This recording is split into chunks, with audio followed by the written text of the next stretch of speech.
going to smash him. Chile owns a valuable resource. It is the world's leading producer of copper. Copper shaped the human race during the electrical age. It is a vital material in everyday use.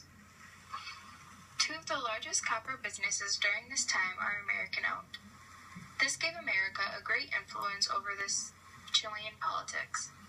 President Nixon knew Allende would try to take away America's ownership of this product, which is a reason why he wanted him gone. This is President Nixon. He wanted to protect America, and he wanted the best for his people. He believes that if Allende was allowed to take office, he would nationalize the Chilean economy, force American business out, and steer Chile into the Soviet-Cuban orbit. Nixon wanted to make sure Allende never became president of Chile.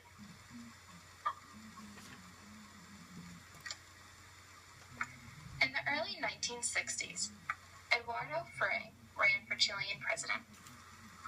All of his American friends rallied to his side to block out Allende.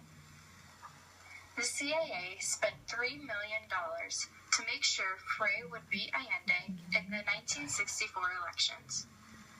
Over the next 4 years, the CIA spent $2 million to make projects supporting Frei. Between 1950 and 1969, nearly 4,000 Chilean officers were trained at American military bases. Chile also received $163 million in military aid from America. All of this aid gave the U.S. a deep stake in Chile. The United States policy towards Chile changed dramatically after Nixon assumed presidency in January 1969. He disdained the Alliance for Progress because he considered it a dangerous triumph of idealism over reality.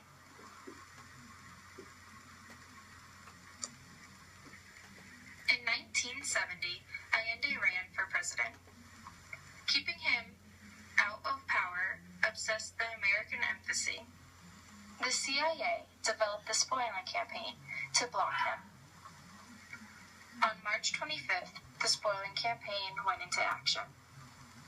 With $390,000, the CIA used many of the same tactics from the 1964 elections. The spoiling campaign had some effect, but it was not enough. On September 4th, 1970, Allende got his victory. The United States wanted to promote a military coup, although in order for them to do that, General Rene Schneider would have to be neutralized. In late September, Americans began to think of a way to kill Schneider. The plot began at 2 o'clock in the morning on October 23rd. On his way to work, General Schneider's car was struck.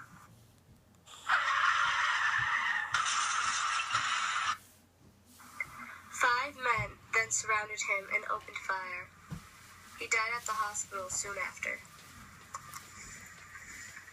General Schneider's murder was supposed to create a panic in the Chilean economy, so that anti-Allende officers could stage a coup. However, it had the most opposite effect. Civilians were outraged, and they wanted Allende to become president. He was then admitted into office on November 4th. The CIA drew up a plan stating that if Chile was to suffer an economic decline, the country might fall into chaos. The Inter-American Development Bank was told not to accept any loans to Chile. At the World Bank, the $21 million livestock improvement loan was soon canceled. The cutting aid, loans, and credits to Chile became known as the Invisible Blockade. Although it was unfair to Chile, the United States never broke any laws. It was completely legal. This plan was so effective that in 2 years, 1/3 of Chile's buses and 20% of its taxis were out of service, due to lack of spare parts. In 1972, Allende's policies and Americans' campaigns had combined to throw Chile into crisis. Street disturbances were very common. Food became scarce, and cities were put under temporary states of emergency. On April 10th, the CIA began accelerated efforts against the military. On June 29th, a handful of officers staged a confused coup involving tanks. As military conspirators began to strike against Allende, they faced the same problem they faced with General Schneider. The only way to remove the new general would be by abduction or assassination. One day, several hundred wives of Chilean officers gathered in front of the general's home. That gathering became violent, and the general soon had to resign. At General Pinochet's daughter's birthday party on September 9th, Chilean officers made the final decision to strike against Allende. The Navy, the Army, and the Air Force were all ready to attack. The date they planned to do it was September 11th. Allende heard of the plan against him and decided to make his last stand at La Moneda, the presidential palace. Allende called his 23 bodyguards to tell them that he had decided to die in La Moneda, if necessary. A telephone call was made, saying that if he would resign, they'd offer him a free passage out of the country. Allende refused, and he addressed his last words to his people. I will not resign. I will not do it. Long live Chile. Long live the people. These are my last words. I am sure that my sacrifice will not be in vain.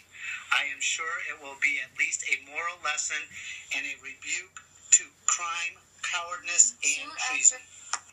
Allende delivered his farewell speech. Hawker Hunter fighters fired at the palace.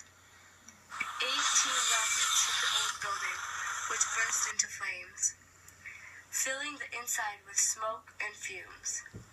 The commander of the strike shouted to Allende to surrender. Allende again refused, taking his life for his country.